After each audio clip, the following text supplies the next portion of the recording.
Hello, welcome you all in the continuation of SQL Server Important Question Series। स्वागत है आप सभी का SQL Server के Important Question Series में। आज हम डिस्कस करेंगे order of execution. Order of execution ये इंपॉर्टेंट है अगर आप बिगिनर हैं, इंटरमीडिएट हैं या एक्सपर्टीज हैं। इधर आप डेटा एनालिस्ट हैं, डेटा इंजीनियर हैं और डेटा साइंटिस्ट हैं। इधर आप जॉब के लिए प्रिपेयर कर रहे हैं या आप जॉब कर रहे हैं। ये इतना इंपॉर्टेंट क्यों है, आइए समझते हैं। पहले समझते हैं ऑर्डर ऑफ एग्जीक्यूशन होता क्या है। जैसे कि हमारे पास एक select star from table name है, हमारे पास यहाँ पे टेबल है कस्टमर सेल्स। जब हम एक क्वेरी को एग्जीक्यूट करेंगे तो पहले फ्रॉम एग्जीक्यूट होगा या select. This is entire picture of order of execution. हम इस प्रोसेस को स्टेप बाय स्टेप समझेंगे। ऊपर मैंने प्रायोरिटीज दे रखी है, हम खुद से ट्राई करेंगे प्रायोरिटीज बिल्डअप करने का, ना कि हम इसको मक करेंगे। अब पहले समझते हैं, जब हम कस्टमर सेल्स टेबल से डेटा पुल कर रहे हैं तो ये कस्टमर सेल्स के आगे ये डॉट क्या है, ये स्कीमा नेम है और ये new database is a database name. अब हम एक स्टेप आगे बढ़ते हैं। यहाँ पे एज्यूम कीजिए कि कस्टमर सेल्स जो टेबल है और डेटाबेस है ये अब खुद है और सेलेक्ट हम एक आउटपुट दिखा रहे हैं। तो अगर हमें जब कोई आउटपुट दिखाना होता है तो हम पहले इनपुट फैच करते हैं। तो इनपुट ये है, तो फर्स्ट हम जाएंगे फ्रॉम क्लॉज के पास। फ्रॉम हमारे लिए इनपुट लेके आएगा और सिलेक्ट वो आउटपुट दिखाएगा। तो इस क्वेरी को समझें तो फर्स्ट प्रायोरिटी रहेगी फ्रॉम पे, सेकंड प्रायोरिटी रहेगी सिलेक्ट पे। इस तरीके से हमारी प्रायोरिटी बिल्डअप होगी। तो अगर मैं इस प्रायोरिटी के ऊपर लिखूं दोबारा से समझने के लिए, तो पहले आएगा फ्रॉम, देन आएगा सेलेक्ट। होप सो ये आपको समझ में आएगा यहाँ तक। अब हम एक स्टेप आगे बढ़ते हैं। यहाँ पे मैं सिर्फ एक ही टेबल का यूज़ कर रहा हूँ, कस्टमर सेल्स, बट हम इसी टेबल समझते हैं कि हम ज्वाइन अगर लगाएंगे तो ज्वाइन पहले आएगा या बाद में आएगा। Just think simple. अगर यहाँ हमें इनपुट लेना है टेबल से तो हम फ्रॉम का यूज़ कर रहे हैं। ज्वाइन में हम एक या उससे ज़्यादा टेबल को मर्ज करते हैं, करेक्ट। तो सिमिलर प्रोसेस होगा।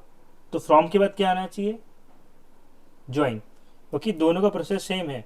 हम वहाँ से इनपुट ले रहे हैं और जो टेबल पहले डिफाइन की जाएगी ज्वाइन में उसकी प्रेफरेंस फर्स्ट होगी, देन सो ऑन। अब हम एक स्टेप और आगे बढ़ते हैं। अज्यूम कीजिए कि आप प्रोडक्शन पे हैं, प्रोडक्शन में वर्क कर रहे हैं एंड डेटा वॉल्यूम बहुत ज़्यादा है। यहाँ पे हमारे साथ सिर्फ 10 रोज हैं तो हम सारा डेटा पुल कर रहे हैं।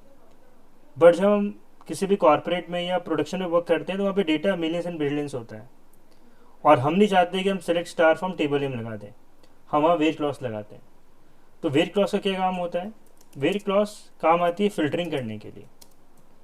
जैसे कि हमने डेटा को फिल्टर कर दिया, जिनकी सिटी गोवा है हमें उनका डेटा दिखाइए। तो यहाँ पे पहले 10 रोज थी, अब 7 रोज आ रही है। तो हमने इनपुट लगाया कस्टमर सेल्स पे और हम पहले ही डेटा को फिल्टर कर लेंगे शो करने से पहले, एज पर द ऑप्टिमाइजेशन। तो इसके हिसाब से हमें क्या समझ में आया कि ज्वाइन के बाद पहले लगेगा वेयर, देन करेंगे हम सेलेक्ट। Got it. तो पहले हमने यूज़ किया फ्रॉम, जिसके पास हम गए टेबल के पास, हमने डेटा उठाया और हमने डेटा को वहीं फिल्टर कर दिया। डेटा को फिल्टर करने के बाद हमने यूज़ किया सिलेक्ट का, डेटा शो करने के लिए। अब हम एक स्टेप आगे बढ़ते हैं। एक टर्म होता है ग्रुप बाय। ग्रुप बाय का मतलब क्या होता है, जैसे कि यहाँ पे वेरियस टाइप्स के आइटम्स हैं, फ्रूट्स, नट्स, डेली फूड्स। अगर हमें सिर्फ फ्रूट्स का सेल चाहिए हो या नट्स का सेल चाहिए हो या सिर्फ डेली फूड्स का सेल चाहिए हो तो हम ग्रुप बाय का यूज़ करेंगे। तो सिमिलरली हम यहाँ पे करते हैं ग्रुप बाय आइटम्स। जब भी हम ग्रुप बाय का यूज़ करें तो हमें एग्रीगेशन करना पड़ेगा, वरना वो हमें एक एरर शो करेगा। अब वो कैसे, सेलेक्ट आइटम्स और हमें चाहिए सम ऑफ सेल्स, मतलब जितनी भी सेल्स है पर्टिकुलर आइटम पे हुई उसको एग्रीगेट कर दो। अब मैं इसको रन करता हूँ।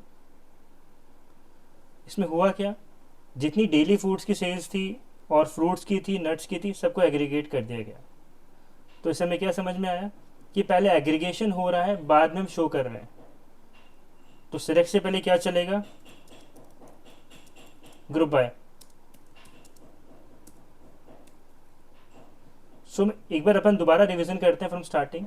फर्स्ट हम टेबल के पास गए, टेबल से डेटा निकाला विद हेल्प ऑफ फ्रॉम। फिर हमने कंडीशन लगाई, वेयर कंडीशन, कि हमें एक लिमिटेड डेटा चाहिए। फिर हम डेटा को ग्रुप कर दिए, ठीक है। अब एक और चीज़ होती है, जिससे जैसे कि हम सिलेक्ट में लगाते हैं वेयर क्लॉज, वैसे ग्रुप बाय में लगाते हैं हम हैविंग क्लॉज। यहाँ पे मैं हैविंग लगाऊं, हैविंग आइटम्स इक्वल्स टू, और आइटम्स इन, उससे आपको ज़्यादा अच्छे समझ में आएगा। मेरे पास 3 चीज़ें हैं, मुझे सिर्फ 2 ही चीज़ शो करनी है यहाँ पे, डेली फूड्स एंड फ्रूट्स। अब मैं इसको रन करूँगा तो मेरे पास सिर्फ 2 रोज आएंगी, डेली फूड्स एंड फ्रूट्स की। तो इससे हमें ये समझ में आया ग्रुप बाय के बाद क्या एग्जीक्यूट होता है, हैविंग। यहाँ तक आपको क्लियर होगी पिक्चर कि पहले हमने फ्रॉम यूज़ किया, फ्रॉम से हमने डेटा उठाया, फिर हमने फ़िल्टरिंग की, सिमिलरली हमने डेटा ग्रुप किया, फिर दोबारा फ़िल्टरिंग की। अब बढ़ते हैं आगे। हमारे पास एक चीज़ होती है ऑर्डर बाय। मैं यहाँ पे ऑर्डर बाय सेल्स लगाता हूँ और देखते हैं हमारी क्वेरी एग्जीक्यूट होती है या नहीं होती है। क्या लगता है आप लोग को, एनी गेसेस? इसने एरर दे दिया। एरर क्या है? Customer sales is invalid in order by clause, क्योंकि वो एग्रीगेशन में नहीं है। हमने ऊपर एग्रीगेशन किया तो हमें नीचे भी एग्रीगेशन करना पड़ेगा। इससे ये समझ में आया कि जब हमने ग्रुप बाय किया और हैविंग लगाया, उसके बाद जाके ये सेल्स यूज़ हुआ, मतलब वो कहीं जाके स्टोर हो रहा है। अब ये चला ऑर्डर बाय से क्या हुआ, एक सॉर्ट ऑफ ऑर्डर में आ गया। अगर मैं यहाँ पे इसके ऑर्डरिंग चेंज कर दूँ तो आप देख सकते हैं चेंजेस देखने को मिलेंगे। करेक्ट है? तो हमारा सिलेक्ट के बाद क्या चलेगा, ऑर्डर बाय। अगर हम बात करें किसी और डेटाबेस की, तो वहाँ पे लिमिट यूज़ होता है, बट इन सीक्वल सर्वर हम क्या यूज़ करते हैं, टॉप। अब मैं यहाँ पे टॉप 1 कर दूँ तो मेरे पास क्या आउटपुट आएगा, ओनली फर्स्ट रो। अब एक ट्रिकी चीज़ मैं दिखाता हूँ आपको। अगर मैं यहाँ पे ASC कर दूँ तो क्या आउटपुट आएगा, यहाँ पे अभी फ्रूट्स आ रहा है, अब क्या है, डेली फूड। इससे हमें ये क्लियर हुआ कि ऑर्डर बाय के बाद चलता है लिमिट एंड टॉप। क्लियर है? अब एक चीज़ बच गई, डिस्टिंक्ट। डिस्टिंक्ट कम काम आता है, जैसे ही हम सिलेक्ट करेंगे तब डिस्टिंक्ट का यूज़ कर सकते हैं डायरेक्ट ही, कि भाई डिस्टिंक्ट रिकॉर्ड तुम लाके दे दो। यहाँ पे दोनों रिकॉर्ड इंडिपेंडेंट है, वो खुद ही डिस्टिंक्ट है, इसलिए हमें आउटपुट में इतना अंतर देखने को नहीं मिला। तो ये है पूरा एग्जीक्यूशन प्लान, जिसको हमने स्टेप बाय स्टेप समझा। फर्स्ट हमने डेटा निकाला with the help of from. अगर हम ज्वाइन लगा रहे हैं तो वो भी हमारा डेटा पुल करने का एक प्रोसेस हुआ, देन हमारा ज्वाइन यूज़ होगा। फिर हम करेंगे फिल्टरिंग, तो हमने वेर यूज़ किया। फिर अगर हम डेटा को एक बंच में चाहते हैं, एक ग्रुप में चाहते तो यूज़ होगा ग्रुप बाय। अगर हम दोबारा फिल्टरिंग करना चाहते हैं तो यूज़ होगा हैविंग। जब ये पूरा प्रोसेस हो जाएगा तब हम डेटा को शो करेंगे with the help of select clause. और हम चाहते हैं कि सिलेक्ट क्लॉज के अंदर सिर्फ डिस्टिंक्ट रिकॉर्ड आए, तो हम सिलेक्ट के बाद यूज़ करेंगे distinct, then order by and then top और लिमिट। ये इंटायरली पूरा एक एग्जीक्यूशन प्लान है जो हम यूज़ करते हैं सीक्वल सर्वर में।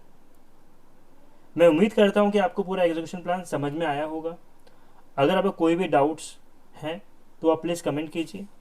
अगर आप चाहते हैं कि मैं एक सेपरेट वीडियो बनाऊँ for group by and having, या what is the difference between having and where, then please drop a comment.